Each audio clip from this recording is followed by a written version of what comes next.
Mason Crane right will make his England Test debut in Sydney. Mike Selvey says Mason Crane must stick to his attacking principles on his Test debut at the SCG. With the Ashes series lost after 3 tests, but the whitewash subsequently avoided with the help of a Melbourne pitch so moribund that it was given last rites, followed by an ICC post-mortem and inquest, opportunity looks as if it will be hammering on Mason Crane's door. Since his 2014 debut, Moeen Ali has done an excellent job as England's lone spinner, and his record stands comparison with other perhaps more celebrated twirlers such as Phil Tufnell, John Burley, and Ashley Giles. His only misfortune is having to follow Graham Swan in Monty Panesar. One of the finest sporting photographs of 2017 was of Moeen's England teammates hoisting him aloft after he had completed his hat-trick against South Africa at the Oval. But that was then. This has been a dark tour for him, with ball and bat, and he must be mentally shattered. So now we should find out what Crane can do on the Sydney cricket ground, where last year he played a single game for New South Wales, one of only 29 first-class matches he has played in his life. Australia quick Pat Cummins has praised the skills of England Test hopeful Crane. Australia quick Pat Cummins has praised the skills of England Test hopeful Crane. 75 career wickets at a shade under 44 runs apiece is, on the face of it, scarcely credential for a blossoming Test career.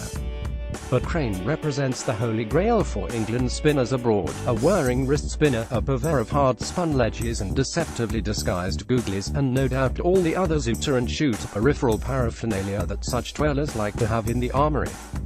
Or at least kid batsmen that they have. He is also young, not 21 until February, and there was a time when this might be considered anathema in a trade the intricacies of which took so many years to master. Instead, he finds himself senior to the 19-year-old Afghanistan leg spinner Rashid Khan, who is making such an impact in white ball cricket and will soon get a chance in tests. If they're good enough, then, hang it all, they are old enough is the message from that. Ashes debate: Root's poor conversion rate is one-day cricket affecting Joe Root's Test match batting. The Ashes panel discuss. With the current drastic, and let us hope temporary, decline in Moeen's performance, and the main series issues all but decided, England might, with justification, take the view that they have nothing to lose, and that in fact, there is no better time to see whether Crane is made of what the novelist Tom Wolfe called the right stuff. The nature of modern tours means that he has had precious little match cricket in Australia, a couple of games against the Cricket Australia 11 at the start, and the 2-day fixture against the same opposition before the Perth Test, so he would surely be ring-rusty. Against that, he has the advantage of familiarity with the place that single match at the SCG has lent. On that occasion he took 5 South Australia wickets, having benefited from the tutoring of Stuart MacGill, the brilliant former Australian wrist spinner, who mentored Crane during his time playing grade cricket last winter and who is doing so now with England. Stuart MacGill has been working with Crane this winter. The counselling he will receive is certain to involve recognising that he will have been selected because of what he can do rather than what he might be able to do in another capacity. Swan was a wonderful Test match bowler, one of the finest England have ever had, and capable of performing several functions, be it a holding role to give seamers a break, or as an attacking bowler, a dual role that Moeen has been required to take on. Nathan Lyon does a similar job for Australia. Crane will not be able to do the former, and it would be foolish to expect it. So he will be encouraged by MacGill and hopefully by Joe Root and Trevor Bayliss, to have confidence in spinning the ball hard, with fields that will accommodate the vagaries. What he will find, however, as did Adil Rashid, is that while the frenetic nature of white ball cricket creates wicket-taking opportunities, a Test match batsman of any calibre will play the good balls, knowing, in Rashid's case anyway, that a bad one will come along sooner rather than later. But in recognising this, Crane must avoid the temptation then to try and minimise the bad ball if it means compromising his spinning capacity. None of this helps the seamers, of course, who hate to see profligacy from anyone, and here is the conundrum that will face England in Sydney, and where the expert local knowledge of Bayliss and MacGill of the pitches, natural rather than drop-ins, which the Sydney Trust won't allow, ought to come to the fore. Crane must not be afraid to attack on his England Test debut, says Selvey. Much is made of Sydney being a spinning pitch, but in recent times this is a relative thing.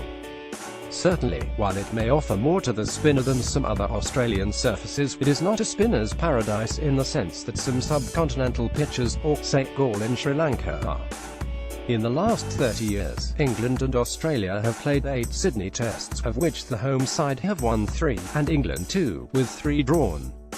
England spinners have taken 43 wickets in the time, and only Burley 7-140, Tufnell 6-156, Peter Such 6-158, Eddie Hemmings 6-199, and Phil Edmonds 5-158 have taken 5 wickets in a match, with only 3, Burley 7-78, Tufnell 5-61, and Such 5-81, having 5 in an innings. Bizarrely, since Such in 1999, England's most successful spinner in Sydney has been Scott Borthwick with his wrist spin. It has been only marginally better for Australian spinners in Ashes Tests in the same period, with 50 wickets between them. McGill has had match figures of 12-107 and 5-226, Peter Taylor 8-154, and Peter Sleep 5-119. But since McGill in 2003, the most successful Ashes spinner there has been Lyon, with 3-127. Shane Warne, by the way, managed only 5-338 in 3 matches against England. It is not just England, either. This millennium, only 3 visiting spinners have taken 5 wickets in an innings at SCG, and all at a cost. Anil Kumble of India 8-141 in 2004, Pakistan's Danish Kanaria 7-188 in 2005 and 5-151 5 years later, and Ray Price of Zimbabwe 6-121 in 2003. Spin and Sydney do not seem to be quite what they're cracked up to be. So it may be, if this pattern continues, that Crane would be more likely to find himself playing second fiddle to the seamers, in which case England need to think carefully about the selection. They really do think the ball will turn and spinners play a more prominent part, then it would be prudent to retain Moeen in any case, at the expense of Tom Curran. Tom Curran could be at risk if England deploy 2 spinners in Sydney. There is an inherent risk in this, though, in that Crane is an unknown quantity, and Moeen is rock bottom in confidence, all of which could place even more workload on 3 seamers. Against that, to play 4 seamers, Moeen has to go, and Chris Woakes bat at 7, which weakens the batting in principle if not, given Moeen's form, significantly in practice. The second may be the preferred option, but in jettisoning Moeen it ought to be recognized what he has brought to the team, and will continue to do so in future, what he can do rather than what he can't. He has been the ultimate uncomplaining ubiquitous cricketer, batting in every position from 1 to 9 for England.